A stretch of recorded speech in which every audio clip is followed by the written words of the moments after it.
ओम शांति। सब लोग आनंद में हैं। अंदर कुछ ना कुछ कसमकसाहट रहती है। उड़े हुए नहीं रहते, उड़े हुए रहना जिसको कहते हैं, उड़ना। और एक तो उड़ना और दूसरा वृक्ष की तरह बनना।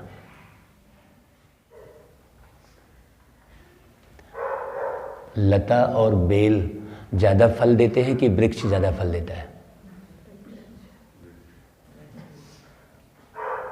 और हमने जो है वृक्ष का ज्ञान सुना है बाबा के द्वारा।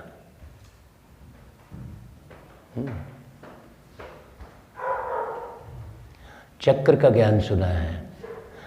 बाबा कहता है बच्चे, ये जो प्रदर्शनी बनाई है ये मैंने बनवाई है सारी। बाबा कहने पर बुद्धि कहाँ चली जाती है? शिव बाबा। शिव बाबा कैसा? निराकार। तो शिव बाबा ने ब्रह्मा के मुख से अंतिम 3 शब्द बोले थे। उसमें पहला शब्द क्या था? निराकारी।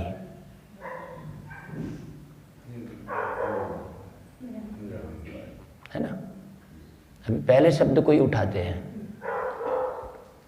जिसने पहले शब्द का पुरुषार्थ पूरा कर लिया उसको दूसरा शब्द सुनने की भी जरूरत नहीं है। 3 शब्द इसलिए बोले बाबा ने कि चलो तुम निराकारी नहीं सुन पाए तो निर्विकारी का पुरुषार्थ कर लो।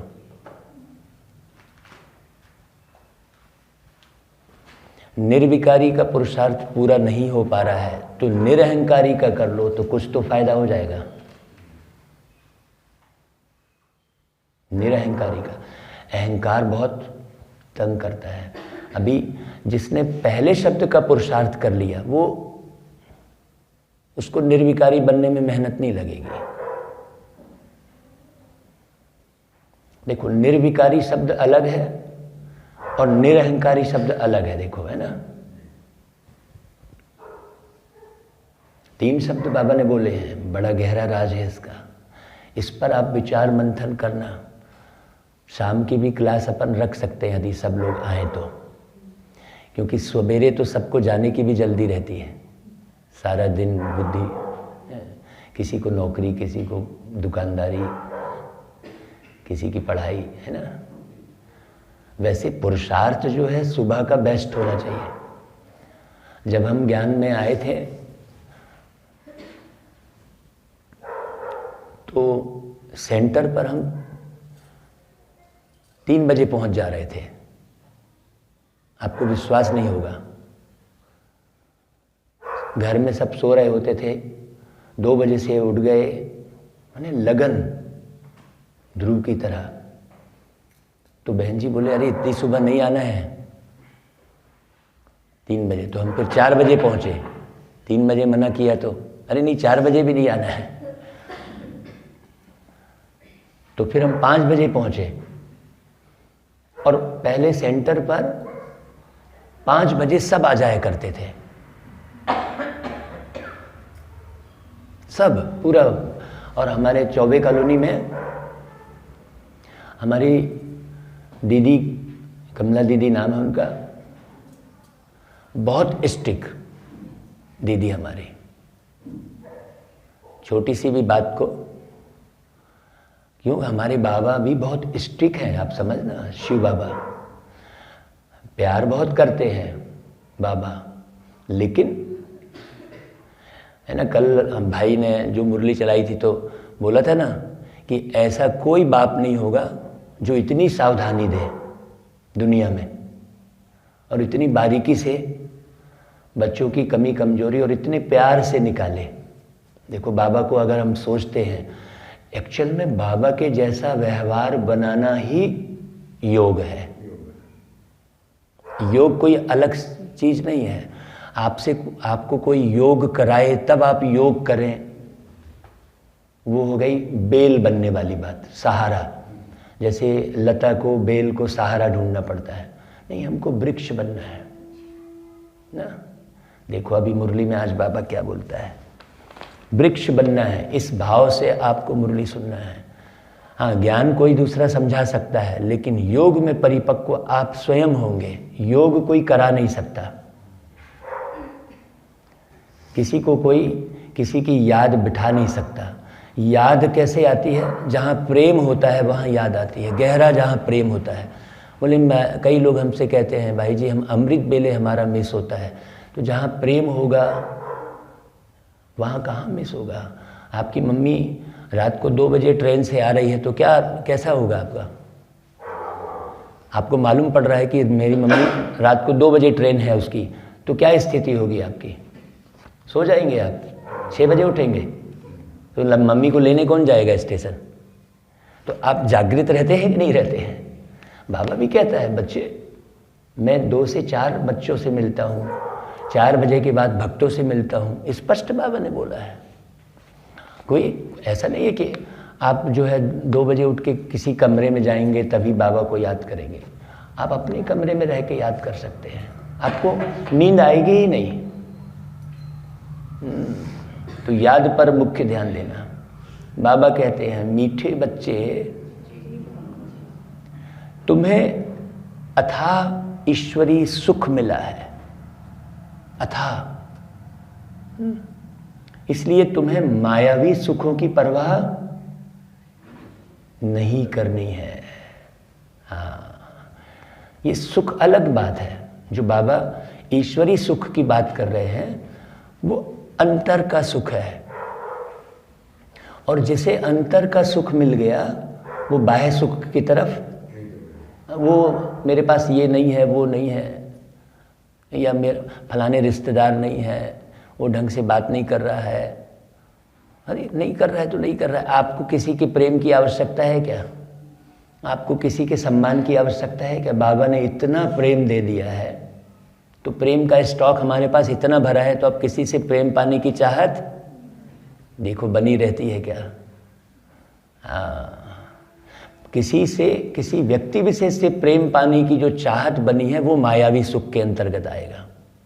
किसी व्यक्ति विशेष से सम्मान पाने की चाहत बनी हुई है कि कोई मेरे से अच्छे से बात करे, मैं कहीं जाऊं तो थोड़ा मेरा मान सम्मान हो, कोई बैठने के लिए बोले। अरे क्यों, आप बैठ नहीं सकते हो क्या? जब आप बच्चे हो क्या, जब आपको कोई बैठने बोलेगा आइए बैठिए, तब आप बैठोगे क्या? बैठ जाओ भाई, उसमें क्या है? न्यारे प्यारे रहना है कि नहीं भाई? ये सारा दुनिया में लोग करते हैं। अरे उसने बैठने के लिए भी नहीं बोला, वो पानी के लिए भी नहीं पूछा। ये सब मायावी सुख, सूक्ष्म। भौतिक सुख तो आवश्यक है, मायावी सुख का मतलब भौतिक सुख से संबंध नहीं है उसका। नहीं तो बहुत लोग क्या समझेंगे, भौतिक सुख तो चाहिए। भौतिक सुख वास्तव में वो सुख नहीं है। भौतिकता जो है वो सुविधा है, उसको सुख की गिनती में ला लिए हैं लोगों ने, वो गलत है। भौतिक चीज़ें जो है, भाई आपको बहुत गर्मी लग रही है तो एसी लगाइए, वो कोई ऐसी बात थोड़ी, उससे वैराग्य थोड़ी लेना है। तो मायावी सुख का मतलब भी हमें समझ में आना चाहिए। तो मायावी सुखों की परवाह नहीं करनी है। वह सुख काग विष्टा समान है। देखो क्या शब्द बोला, काग यानी कौआ, विष्टा यानी कौए की गंदगी। सोचो, क्यों? आज किसी व्यक्ति से आप प्रेम और सम्मान की चाहत रखेंगे, कल वो बदल जाएगा। आज कोई व्यक्ति बड़ा अच्छे प्रेम से बात कर रहा है आपसे और आप उसके प्रेम में फंस रहे हो, उसके सम्मान करने में फंस रहे हो, कल वो बदल जाएगा। तो काग विष्टा समान हो गया ना। बाप सर्व बच्चों के प्रति, बाप की जो है एक ही आस है, वह कौन सी है बताओ? बहुत प्यारी सी बात है, एकदम सिंपल सी बात है। बाप की एक ही आस है, मेरे सब बच्चे अच्छी रीति पढ़कर तख्त नसीन बने। अच्छी रीति पढ़कर। अभी हम मुरली में ही जल्दबाजी करते हैं। आपको हम बताएं, मुरली आधार है। मुरली में जल्दबाजी तो वास्तव में नहीं करनी चाहिए। मुरली से ही आपका एक्यूरेट योग लगेगा। जब आप यहाँ से समझ के जाएंगे अच्छी रीति समझ के पढ़ेंगे तो वो बात गूंजेगी। तो अच्छी रीति पढ़कर तख्त नसीन बने अथवा बाप के कंधे पर चढ़े। देखो बाबा देखते हैं कौन कितना अपनी खुशबू फैलाता है। बाबा देखते हैं कौन कितना खुशबू फैलाता है। समझ रहे हैं खुशबू मतलब? कौशल्या मैया है, कौन कितनी खुशबू फैलाता है। खुशबू का मतलब समझ रहे हैं? व्यवहार अपना सच्चा व्यवहार। ऐसे नहीं झूठी ही तारीफ किए जा रहे हैं, नहीं, वो खुशबू की गिनती में नहीं आएगा। बच्चे में कोई बदबू तो नहीं है, ये बाबा देखते हैं। तो बच्चों को भी ऐसे पुरुषार्थ में लग जाना चाहिए। अब कौन कौन सी बातें बोली बाबा ने? 3 बातें बोली। अच्छी रीति पढ़ाई पढ़ना, तख्त नसीन बनना मतलब बाबा के दिल पर चढ़ना। तख्त नसीन मतलब यहां का कोई हेड बन जाए ऐसा नहीं है, बाबा के दिल पर चढ़ना। और खुशबू फैलाना, अच्छे से पक्का करना भाई। कभी भी कर्मेंद्रियों से कोई उल्टा काम नहीं करना चाहिए। आपकी कर्मेंद्रियां कौन कौन सी हैं भाई? 5 कर्मेंद्रियां हैं, काम, क्रोध, लोभ, मोह, अहंकार। ये कर्मेंद्रियां नहीं है, ये भी कर्मेंद्रियां नहीं है। ये किसने कहा? गुड, ताली बजाओ भाई। बाबा तो आत्मा को देख रहे हैं ना, ये आंखें थोड़ी गड़बड़ कर रही हैं। आंखों के पीछे बैठकर आत्मा गड़बड़ कर रही है। और आत्मा की कर्मेंद्री कौन सी है? मन बुद्धि संस्कार ना। अच्छी रीति पढ़ाई पढ़ो भाई। देखो कर्मेंद्रियां, 5 विकारों को कर्मेंद्री बोल दिए तो फिर कहाँ से जीत हासिल करेंगे भाई, है ना? अच्छी रीति पढ़ना।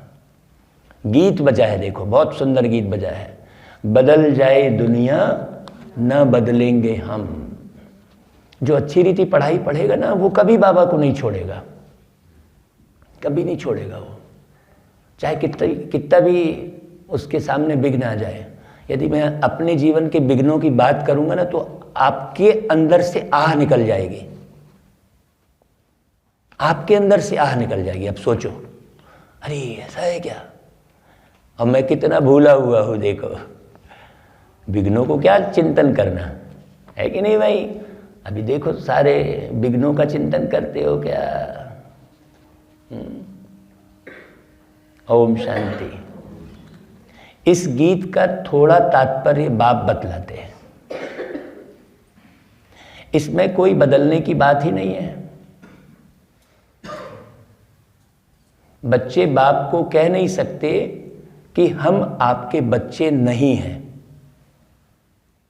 परंतु कोई समय बदल जाएंगे। जैसे बच्चे कभी बाप से बदलते नहीं हैं। बहुत ध्यान से सुनना, बाबा कहना क्या चाह रहा है। बच्चे तो हैं ही, परंतु होता क्या है, बच्चे तो बने ही रहेंगे आप।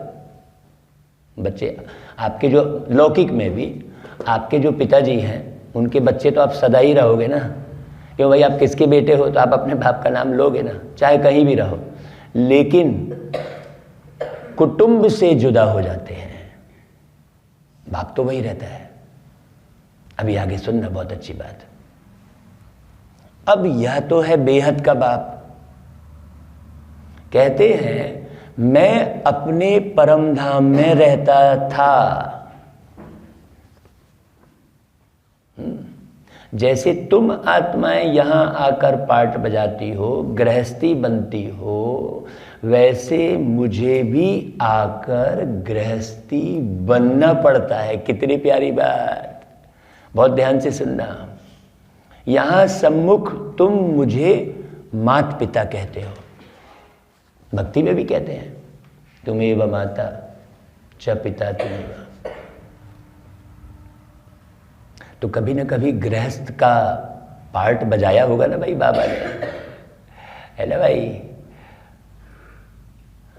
भल आगे भी तुम पुकारते थे, तुम माता पिता हम बालक तेरे, परंतु उस समय मैं, बाबा कह रहा है, परंतु उस समय मैं गृहस्थी में ही था, इस समय आकर गृहस्थी बना, कुटुंब बना रहा हूं। ऊपर बाबा ने क्या कहा, कुटुंब को छोड़ देते, बाप तो रहेगा।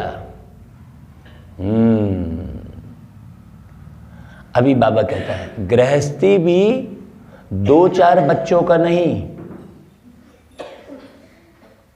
ढेर के ढेर बच्चे आते हैं। भल कहते हैं हम बदलेंगे नहीं, परंतु माया बदल देती है। बाप है ऊंचे ते ऊंच, इनसे ऊंच बाप कोई और हो नहीं सकता। अभी जो आपको बाप मिला है, कौन मिला है अभी आपको? बाप मिला है। और इससे ऊंचा कोई बाप होगा क्या? ज्ञान का सागर, शांति का सागर, आनंद का सागर, प्यार का सागर, सृष्टि के आदि मध्य अंत का ज्ञाता, ऐसा बाप कभी किसी जन्म में मिला क्या? ऐसा पढ़ाने वाला रोज रोज बैठ के किसको फुर्सत है? जा भाई तू टीचर के पास चले जा, पढ़ ले। फलानी स्कूल में भेज दिया उधर, जा भाई तू गुरु के पास चल दे। यहाँ बाबा कहता है बच्चे मैं तुम्हारा बाप, टीचर, सदगुरु। ऐसा बाप मिलेगा क्या जो टीचर भी है, सदगुरु भी है, सोचो धोबी भी है, सर्वेंट भी है। क्या नहीं बोलता है बाबा। कैसा याद आएगा बाबा जब हम मुरली को अच्छी रीति पढ़ेंगे, तो बाबा तो बड़ा सहज याद आएगा जी। क्योंकि बाबा बहुत सरल है, किसी भी सरल व्यक्ति को याद करना बड़ा सरल है। बाबा कहते हैं साधारण मनुष्य तन में प्रवेश किया है। बच्चे जानते हैं भविष्य 21 जन्मों के लिए पुरुषार्थ अनुसार जायदाद मिलती है। अभी आप यहां ही पड़े हो, आपको तो 21, भाई जीना तो सदा है ना आपको सदा जीना है कि नहीं जीना है? आज इस शरीर में, कल तो जितना ज्यादा अभी पढ़ लोगे, नेक्स्ट टाइम मेहनत नहीं लगेगी, इजी वे में सब समझ में आएगा। जितना अच्छे से पढ़ लोगे। बहुत हैं जो चलते चलते फिर बदल जाते हैं, क्योंकि यह है माया की लड़ाई। आगे तुम माया के थे, अभी बाप ने एडॉप्ट किया है। उस तरफ है माया का सुख, यहां तो वह सुख नहीं है भाई। हाँ, हम अपने परिवार के सदस्यों से बोलते थे कि देखो जो तुम सुख चाह रहे हो वो तो नहीं मिलने वाला है तुमको। हाँ, उससे बड़ा सुख देने वाला हूं, क्योंकि मैं ऐसे सुख के सागर बाप से जुड़ा हूं। अब तुम चल सकते हो तो बोलो, नहीं तो तुम्हारे रास्ते अलग, मेरे रास्ते अलग। स्पष्ट बोलता था परिवार के सदस्यों से। यहां तक कि कह देता था कि जाओ भाई, तुम जहां तुमको अच्छा लग रहा है वहां जाओ, मेरे पास मत रहो। देखो, आगे तुम माया के थे तो माया के सुख अपनी तरफ खींच लेते हैं। यहां तुमको है गुप्त सुख, जो किसी को दिखाई नहीं देता। जानते हो भविष्य में अथाह सुख लेंगे। यहां के सुख में अगर बुद्धि गई तो वही सुख याद आते रहेंगे। अंत में भी वही याद आएंगे। इसलिए इन मायावी सुखों की परवाह नहीं करनी है। उसमें सब आ गया मायावी सुख में, रिश्ते नाते ये वो, अपना पुराना चेहरा नहीं, कोई अपने पुराने चेहरे को याद करते बैठे रहते हैं कि मैं ऐसा दिखता था, मैं ऐसा स्कूल जाता था, पढ़ता था, फलाना मेरा मित्र था। नहीं, बहुत गहरी बात है। गाते भी हैं, सुख काग विष्टा के समान है। अब तुम बच्चे जानते हो सुख तो हमको कहाँ मिलेगा? सतयुग में मिलेगा। सुख तो हमको, युग माना समय, और समय के मालिक कौन है? आप समय के मालिक हो कि समय आपका मालिक है? आप हो ना। दुनिया में लोग उल्टा, पूरा उल्टा बोले समय करा लेगा। समय क्या करा लेगा? समय कोई चैतन्य में है क्या? वो कराएगा। समय तो अपनी रफ्तार से जा रहा है ना, वो तो भाग रहा है। आप किसी का इंतजार कर रहे हैं क्या? वो समय नहीं रुकेगा और समय कुछ नहीं कराएगा। सब कुछ करना आपको है। तो सत्य युग मतलब सत्य समय लाना आपके हाथ में है। तो सत्य क्या है? आप आत्मा हो, और झूठ क्या है? शरीर। जो साथ छोड़ देता है उसे झूठा कहेंगे ना भाई, है? आपने कोई मित्र बनाया और वो आपको धोखा दे दिया, साथ छोड़ के भाग गया, तो क्या बोलेंगे आप? अरे वो बड़ा झूठा है। तो शरीर भी तो छोड़ रहा है ना साथ। तो हमेशा किस स्मृति में रहना? आत्मस्मृति। आत्मस्मृति में रहना मतलब, आत्मस्मृति में रहना माना सत्य स्थिति। किसे कहेंगे? आत्मस्मृति में रहना मतलब शांत रहना, अंदर से आनंद में रहना, अंदर से सुख में रहना, पवित्र रहना, आत्मस्थिति में रहना। सातों गुण, 7 दिन 7 गुण, उस स्थिति में रहना। आत्मस्थिति में रहना मतलब ये थोड़ी कि हम फंतासी कुछ कर रहे हैं कि मैं बिंदु हूँ, ये नहीं। बिंदु हिंदू वाली बात, अब तो बिंदु भी नहीं हो। सही मायने में देखा जाए तो बिंदु भी नहीं हो। है कोई बिंदी? आप पेन की पॉइंट दिखाई देगी, लेकिन आप दिखाई दोगे क्या? बिंदु कहने का मतलब है फुल स्टॉप लगाने वाले। बिंदु कहने का मतलब कोई आपका आकार बिंदु है, ऐसा नहीं है कि शिव बाबा का आकार बिंदु है, ऐसा नहीं है। बिंदु पढ़ाई के लिए समझाया गया, लेकिन आप हो विचारों के पुंज। तो शांति वाले विचार, आनंद वाले विचार, सुख देने वाले विचार आपके अंदर रमण कर रहे हो, वो है आत्मस्थिति। कोई टिपिकल नहीं है। हाँ, तो बाबा कहते हैं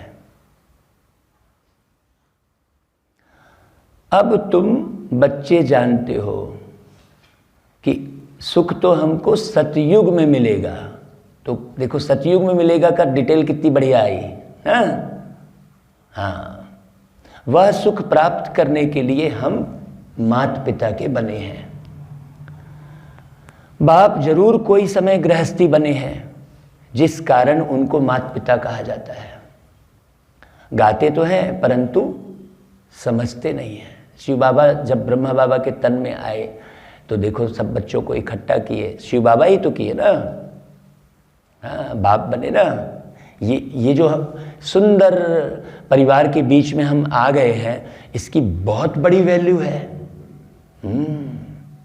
सोचो जरा, ये बहनें, ये भाई, ये साधारण थोड़ी है सब। तो हमको बहनों का कितना सत्कार करना चाहिए, उनकी एक एक बात माननी चाहिए। बहुत अच्छे समझना, गृहस्थी बने हैं। गाते तो हैं परंतु समझते नहीं हैं। अभी तुम बच्चे जानते हो बेहद का बाप भी है तो माँ भी है।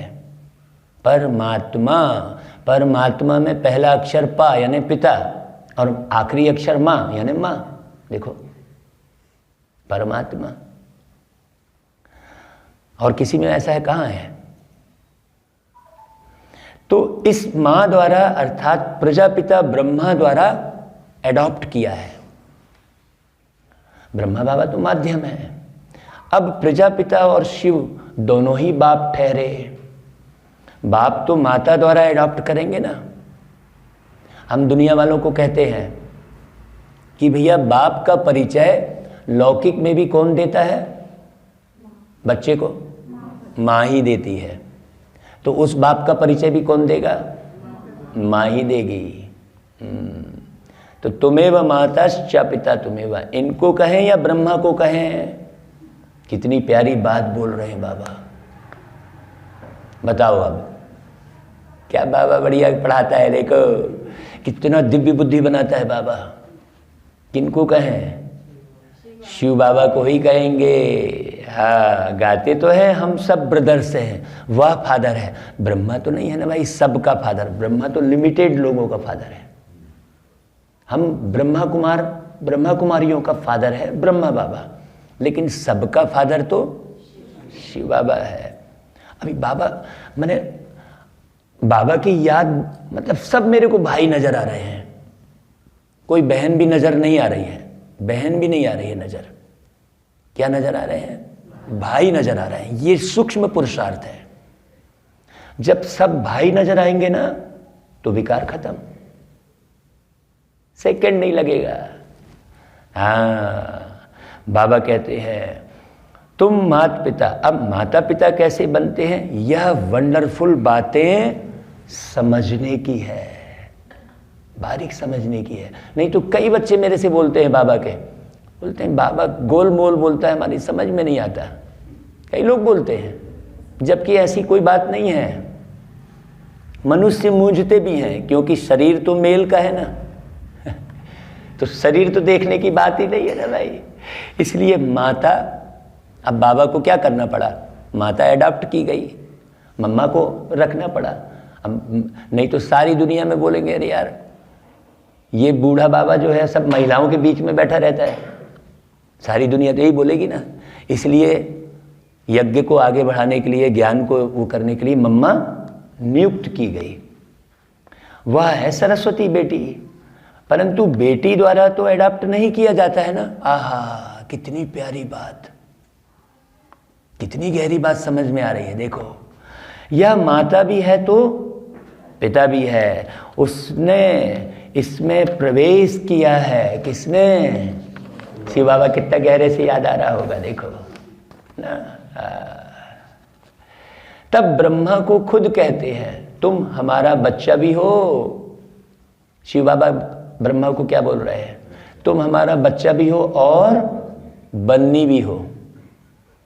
बन्नी, सब बात बन्नी है, बिगड़ रही एक भी बात नहीं है हाँ बरोबर बाप इन द्वारा एडॉप्ट करते हैं। तो शिव बाबा तो हमको मिला किसके माध्यम से? आज यदि हमारी दीदी वहाँ सेंटर नहीं खोलती, तपस्या नहीं करती, घर बार को त्याग करके बाबा की नहीं बनती, तो हमको मुरली कहाँ से मिलती? तो जो आज मैं बड़ा मुरली सुनाने बैठा हूँ, इसके पीछे हमारी दीदी का भी तो है ना भाई, है। अब हम उधर से बिचक गए, उसी को बाबा ने कहा कुटुंब से भाग जाते, लेकिन बच्चे तो हो ही, ये कहा ना बाबा ने। तो अंदर धन्यवाद रहना चाहिए सबका। तो आप बिल्कुल बढ़िया रहेंगे, फिर कोई बात बुरी नहीं लगेगी।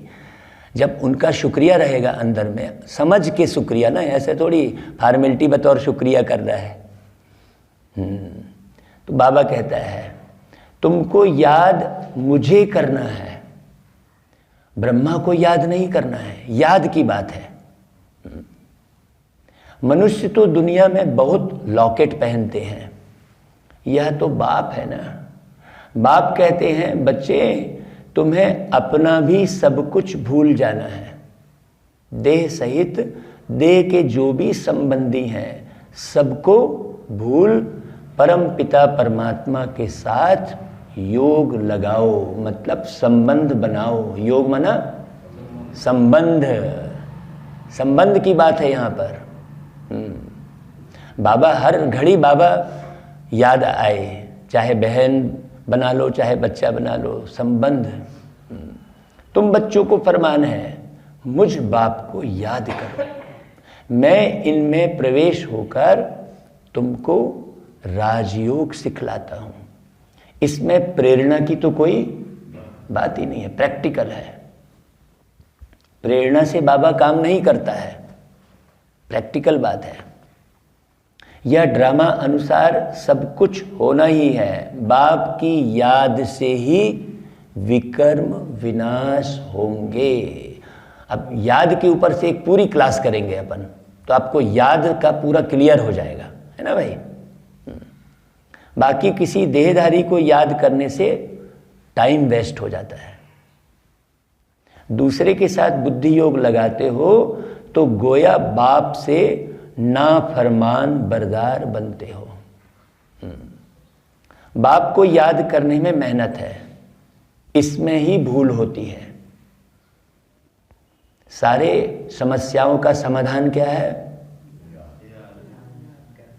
याद।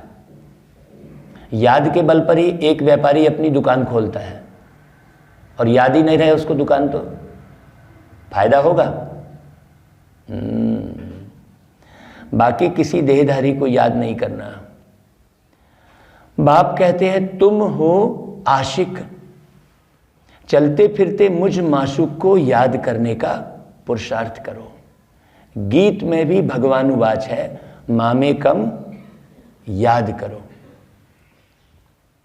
वास्तव में गीत प्रिंट हो गया है, वो गीता है एक्चुअल में। गीता में है भगवानुवाच, देह सहित देह के सब संबंध छोड़, देह सहित अपनी देह सहित देह के जितने भी संबंध हैं सब संबंधों को छोड़ अपने को आत्मा समझो। कितने पक्के हो जाओगे। यह कौन कहते हैं? शिव बाबा कह रहे हैं या कृष्ण कह रहे हैं? किसको याद करना है भाई? श्री कृष्ण तो संगम पर हो ना सके। हाँ, कृष्ण जो शरीर है उनमें जो आत्मा है वो आत्मा जरूर है, लेकिन कृष्ण तो नहीं है ना, तो याद करने से फायदा क्या है? अभी मैं बैठा हूं शरीर में, ठीक है, अब मैं इस शरीर से निकलूंगा तो कहीं ना कहीं जन्म लूंगा ना भाई।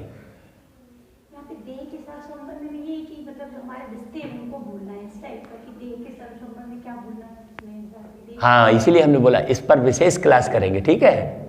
आपने अच्छा प्रश्न किया। सब लोग अगर इंटरेस्ट लेते हैं तो शाम को तो हम तो बिल्कुल नहीं थकते हैं। कई सोचते हैं नहीं थक गए होंगे, हम बिल्कुल नहीं थकते हैं, जरा भी नहीं थकते। आप मुझे स्टेज से उतारने के बाद 2 घंटे और मेरे से आप सेवा लोगे, 3 घंटे, मेरे को थकना नहीं है। हाँ, इस पर बैठेंगे ना। देह सहित देह के संबंधों को याद नहीं करना बड़ी बारीक बात है। तो बाबा कहते हैं देखो, यह है मुख्य पहला नंबर प्रिंस। इनके साथ और भी तो है ना भाई, एक अकेले थोड़ी उतरेंगे। हाँ, कई लोग बोलते हैं पहला नंबर तो घोषित हो गया, फिर मेरा तो दूसरा ही आएगा। भाई पहला नंबर मतलब ऊपर से नीचे उतरने में जो पहला, एक साथ उतरेंगे ना भाई, अकेले थोड़ी आएंगे। राधे भी तो साथ में है, परंतु फर्स्ट प्रिंस यह है। राधे तो फिर बाद में है, पहले इनका नाम है। यह कितनी गूढ़ बातें समझने की है। इसलिए बाप कहते हैं मुख्य एक ही बात को उठाओ। गीता कृष्ण ने नहीं गाई, कृष्ण को भगवान नहीं कह सकते।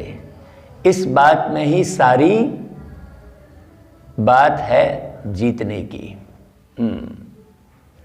एक बाप ही ब्राह्मण, देवता, क्षत्रिय, यह 3 धर्म स्थापन करते हैं।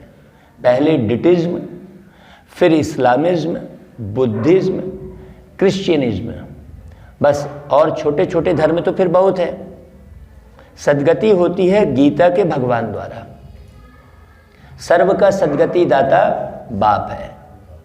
सर्व का जगत गुरु भी एक ही सदगुरु है। सतगुरु अर्थात सदगति करने वाला, सच्चा मार्ग दिखाने वाला। यह सबको अच्छी तरह समझा सकते हो। जो बाबा की मुरली निकलती है, सब स्टूडेंट को हक है मुरली अच्छी तरह पढ़ने का। तो आप लोग जल्दी आ जाओ तो बहुत अच्छा। हम तो 6 बजे से इंतजार करते रहते हैं कि आप 6 बजे आ जाओ, आपको बिल्कुल ठंड नहीं लगेगी। आप आओ तो सही। कल से 6 बजे आएंगे सब। फिर देखो ना, ये साउंड सिस्टम बजने लगता है कि नहीं? हाँ, जिनको मुरली का शौक होगा वह 3-4 बार मुरली जरूर पढ़ेंगे। मुरली बगैर और कुछ सूझना ही नहीं चाहिए। मुरली को कोई 5-8 बारी अच्छी रीति पढ़े तो ब्राह्मणी से भी ऊंच जा सकता है। हाँ, अभी हमारी युगल से पूछना कितने मुरली के पीछे पड़े रहते हैं, सारा दिन मुरली। सबको अपनी उन्नति करनी है, सबको अपनी उन्नति करनी है। वास्तव में ब्राह्मणियां हैं मोस्ट ओबीडियंट सर्वेंट। कोई की अच्छे खान पान तरफ बुद्धि गई तो मरने समय भी वह याद आ जाएगा। अभी दुनिया में लोग क्या करते हैं, चलो यार आज भलाने ढाबा चलते हैं, अब खाने का प्रोग्राम बनाते हैं। बड़ा देखो, खाना ही याद आता रहता है। इस समय ही सर्विस लेते रहे तो खलास। सर्विस पर रहने वाले सदैव ओबीडियंट होकर रहेंगे। जैसे जनक बच्ची है, उदाहरण दे रहे हैं बाबा, कभी कोई से काम नहीं लेगी। कोई कोई को तो आदत पड़ जाती है, फिर बात मत पूछो। कपड़े धोने वाले ना मिलने से बीमार हो पड़ते हैं, कहाँ जा नहीं सकते। इसमें जास्ती नवाबी चल न सके। बड़ी गहरी गहरी बात है, पुरुषार्थ की बड़ी गहराई की ओर ले चल रहे हैं बाबा। एक एक शब्द आपको अंदर आत्मसात करना है।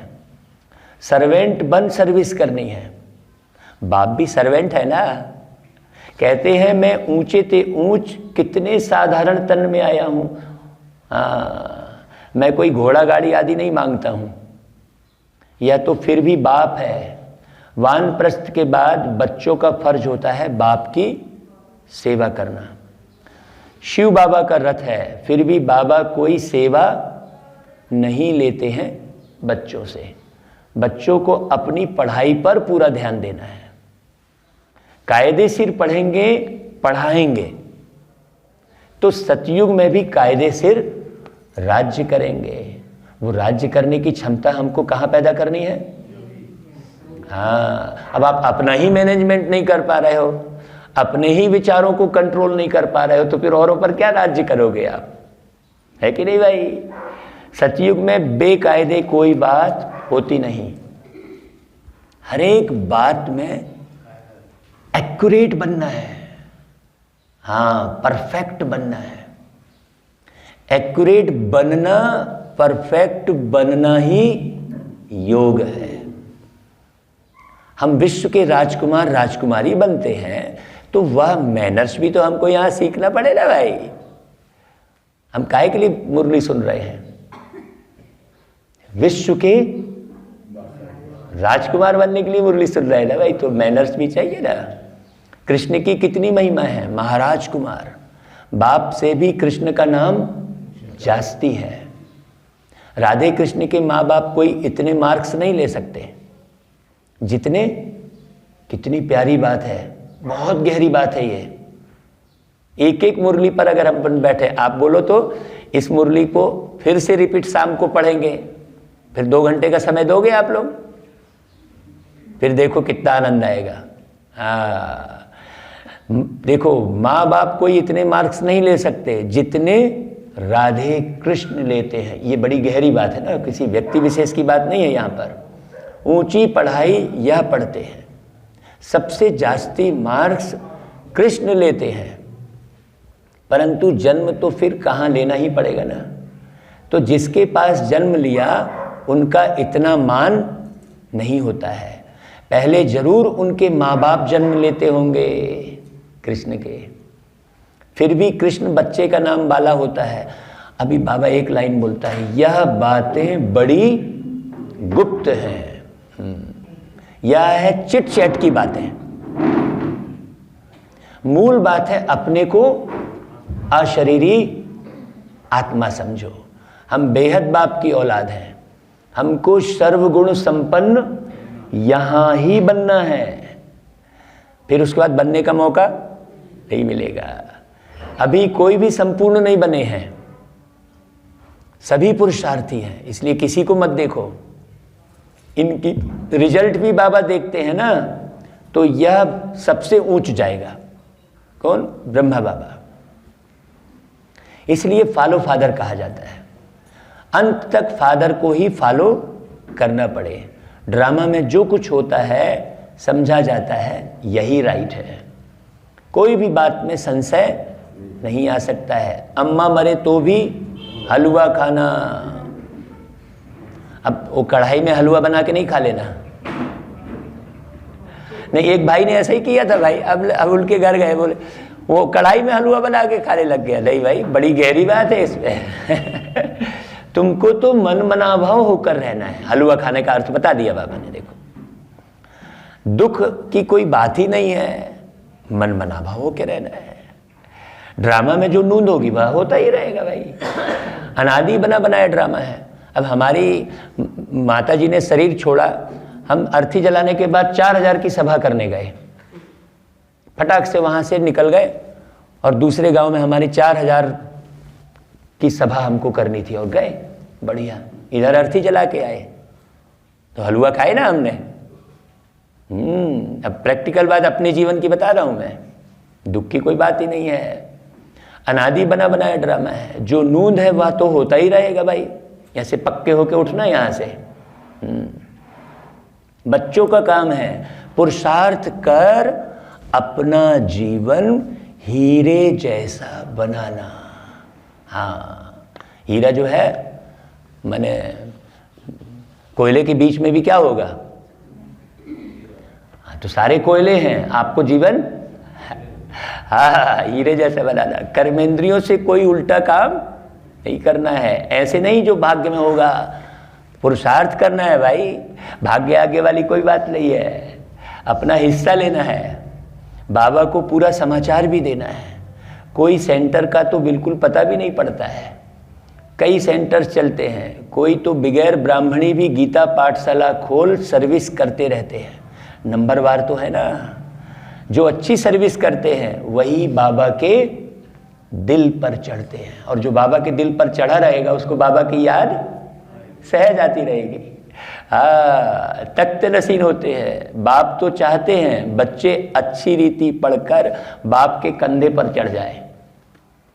इम्तिहान तो एक ही है, परंतु मर्तबे की वैरायटी कितनी है भाई। इम्तिहान तो एक ही है।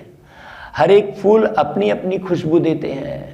कोई तो एकदम बदबू वाले भी हैं, कई बच्चे कमाल करने वाले भी हैं ना।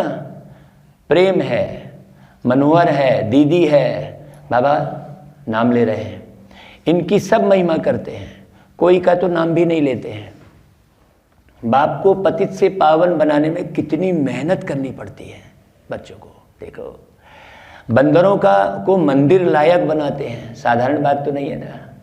सूर्यवंशी चंद्रवंशी राजा, प्रजा, गरीब, साहूकार सब बनते हैं ना। पुरुषार्थ कर ऊंच पद पाना है। सब अपना अपना लक्ष्य रखो, बनेंगे तो सब। हमको देखना किसी को नहीं है। नहीं तो जन्म जन्मांतर के लिए फिर वही बन जाएंगे। फिर बहुत पछताना पड़ेगा, अरे यार हमने पुरुषार्थ नहीं किया भाई, बाबा से हमने पूरा वर्षा नहीं लिया। टीचर गुरु भी कहेगा फॉलो करो। यह तो बाप टीचर गुरु एक ही है। Supreme father, supreme teacher, supreme गुरु भी है। वह निराकार ही नॉलेजफुल है, उनसे ही वर्षा मिलता है। सर्व का सदगति दाता वह है जिसकी सब साधना करते हैं, वो हमको मिला है। देखो, साधु अर्थात साधना करने वाले। फिर किसको मुक्ति दे कैसे सकते हैं जब वो खुद साधना कर रहा है? तो समझाने की युक्ति बड़ी अच्छी चाहिए, बारीकी से। प्रदर्शनी का उद्घाटन करने वाले भी कुछ समझे हुए होने चाहिए। हाँ, फॉर्मेलिटी नहीं, जो कह सके कि यह प्रदर्शनी मनुष्य को हीरे जैसा बनाने वाली है। यह प्रदर्शनी परमपिता परमात्मा के डायरेक्शन से बनाई हुई है। देखो यही पॉइंट हमने मुरली तो पढ़ी नहीं थी, लेकिन स्टार्टिंग में बाबा वही कहलवाया। देखो उद्घाटन ऐसे से कराना चाहिए जो कुछ समझा भी सके, ऐसे नहीं पद पर ही बैठा है।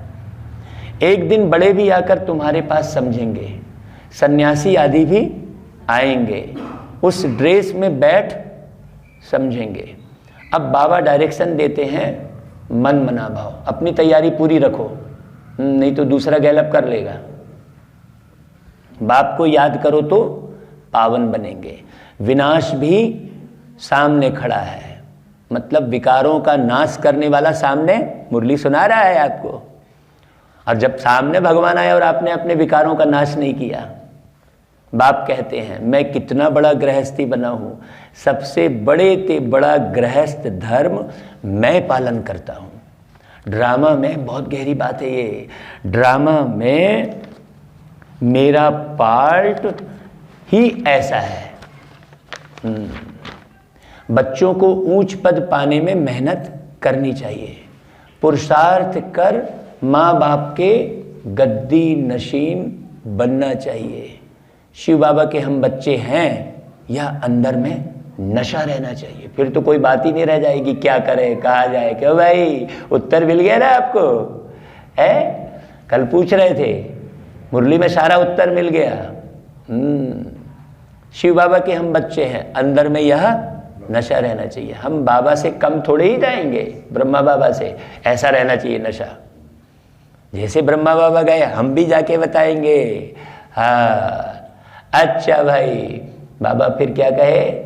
मीठे मीठे सिकी लधे बच्चों प्रति मात पिता बाप दादा का याद प्यार और गुड मॉर्निंग। रूहानी बाप की रूहानी बच्चों को नमस्ते, और हम रूहानी बच्चों की रूहानी मात पिता बाप दादा को याद प्यार गुड मॉर्निंग नमस्ते बाबा। मेरे बाबा मीठे बाबा प्यारे बाबा फरिश्ता बाबा शुक्रिया बाबा। मेरे बाबा मीठे बाबा प्यारे बाबा फरिश्ता बाबा शुक्रिया बाबा। वाह बाबा वाह, वाह बाबा वाह, वाह ड्रामा वाह, वाह ड्रामा वाह, वाह रे मैं पद्मा पदम सौभाग्यशाली संगम युगी ब्राह्मण आत्मा। बहुत बढ़िया भाई। भाई जी राधे कृष्ण के माता पिता नाम वाले क्यों नहीं? हाँ वही तो, उसके लिए बैठेंगे, क्लास करेंगे। अभी तो 8 बज रहा है, यहाँ तो समय की सीमा अपन ने आगे का प्रोग्राम भी रखा है कि नहीं? तो इसलिए जो गोई बातें हैं आप लोग नोट कर लो, और भी मुरली आप दूसरी पढ़ो, उसमें कोई शब्द समझ में नहीं आ रहा है नोट करो, बाबा सब बताने को तैयार है। हम तो निमित्त मात्र है, बाबा देखो कैसे बताएगा। हाँ अच्छा भाई, धारणा के लिए मुख्य सार आप बाद में पढ़ के लिख लेना, है ना? हम सुनाए देते हैं। बाप समान सच्चा सेवाधारी बनना है। हाँ आर्टिफिशियल नहीं, दिखावे वाला नहीं, मैंने ये किया मैंने वो किया वाली बात नहीं। सच्चा बाबा करा रहा है। सच्चे से सच्चा कौन है? बाबा है। तो बाबा करा रहा है। किसी से भी सेवा नहीं लेनी है, ओबीडियंट होकर रहना है, आज्ञाकारी होकर रहना है, हाजी का पार्ट बजाना है, अपनी नहीं चलाना है। ऐसा होना चाहिए वैसा नहीं, आप पहले पक्के हो जाओ। हाँ दूसरी पॉइंट, ड्रामा में जो भी सीन चलती है वही राइट है। हमेशा हल्के होकर रहना। अरे तुमने ऐसा बोला था पर किया नहीं, नहीं कोई नहीं, फुल स्टॉप लगाते चलो बस, बाबा को याद करते चलो बस। हर जगह देखो कितना आनंद में रहोगे आप, मस्ती में रहोगे सदा। हाँ तो ड्रामा में जो भी सीन चलती है वही राइट है, उसमें संशय नहीं उठाना है। अपना जीवन हीरे जैसा बनाने का पुरुषार्थ करना है। फिर वरदान, इस पुरानी दुनिया को विदेश समझ इससे उपराम रहने वाले, इससे उपराम रहने वाले स्वदेशी भव, स्वदेशी भव। इस पुरानी दुनिया को, इस पुरानी दुनिया को विदेश समझ, विदेश समझ, इससे उपराम रहने वाले, इससे उपराम रहने वाले स्वदेशी भव। स्वदेशी भव। हाँ, जैसे कई लोग क्या करते हैं, विदेश की चीज़ों को टच भी नहीं करते हैं। कहते हैं ना भाई, हम भारत की ही चीज़ का उपयोग करेंगे। स्वदेशी बनो आजकल दुनिया में बहुत वो फैला हुआ है। समझते हैं हम अपने देश की चीज़ का प्रयोग करें। ऐसे आप लोगों के लिए यह पुरानी दुनिया ही पूरा विदेश है। अब यहाँ कोई अलग देश वाली बात नहीं है ना भाई। इससे उपराम रहो, अर्थात पुरानी दुनिया की जो चीज़ें हैं, अब आगे बाबा बहुत प्यारी बात बोल रहे हैं, पुरानी दुनिया की जो चीज़ें हैं, स्वभाव संस्कार हैं, उनकी तरफ जरा भी आकर्षित ना हो। स्वदेशी बनो। देखो ये स्टार्टिंग में बाबा ने कहलवाया था, वरदान में भी है वही बात। वंडरफुल है भाई बाबा। स्वदेशी बनो अर्थात आत्मिक रूप में अपने ऊंचे देश, परम धाम और इस ईश्वरी परिवार के हिसाब से मधुबन देश के निवासी समझ इसके नशे में रहो। हाँ, मधुबन है ना भाई, मधु यानी शहद, शहद की तरह बन, जो सबकी बीमारी भी दूर करे और मीठा भी रहे, सबको हल्का कर दे, है ना भाई। शहद जो है बहुत जगह काम आती है। मधुबन, मधु की तरह बन। अच्छा भाई, स्लोगन, झमेलों में फंसने के बजाय सदा मिलन मेले में रहो। ठीक है, चलो भाई, सभी अभी बाबा से मिलन बनाते हैं। एक बार बाबा जो है आधी रात को आकर 2 बजे हमको बोले कि बच्चे अब तुम व्यक्त मिलन की आस मत रखना। मैं क्या करता था, साल में 2-3 बार बाबा से मिलने चला जाता था, भाग भाग के। हाँ, बार बार तो बाबा स्पेशल आके बोले व्यक्त मिलन की आस मत रखना। तो बहुत ज़्यादा कशिश हुई और 2 बजे रात को ही गीत बन गया। बाबा से हमने बोला ऐसा क्यों बाबा, अभी क्या हो गया, क्यों व्यक्त मिलन की आस नहीं रखेंगे? हम तो साकार में मिलने की तमन्ना जन्म जन्मांतर से लिए थे। तो गीत बना, मैं आपको वो गीत सुनाता हूँ, आप लोग उसमें योग करना, बहुत अच्छा, ठीक है।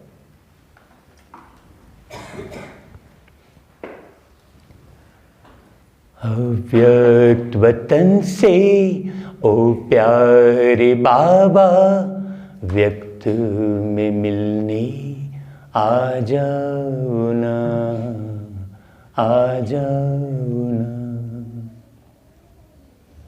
हो गई मोहब्बत तुमसे है इतनी, तुम बिन अब तो रहा जाए ना, रहा जाए ना। अव्यक्त वतन से ओ प्यारे बाबा, व्यक्त में मिलने आ जाओ ना, आ जाओ ना। सारे जहां के मीठे बच्चे आपसे मिलने पधारे हैं। सारे जहां के मीठे बच्चे आपसे मिलने पधारे हैं। देख लो आकर ओ प्यारे बाबा, यहाँ भी वतन के नजारे हैं। अव्यक्त वतन से ओ प्यारे बाबा, व्यक्त में मिलने आ जाओ ना, आ जाओ ना।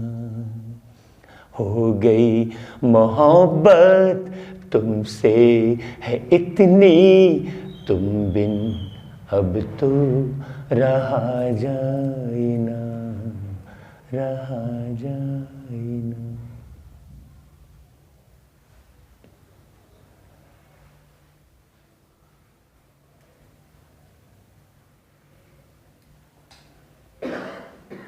ओम शांति।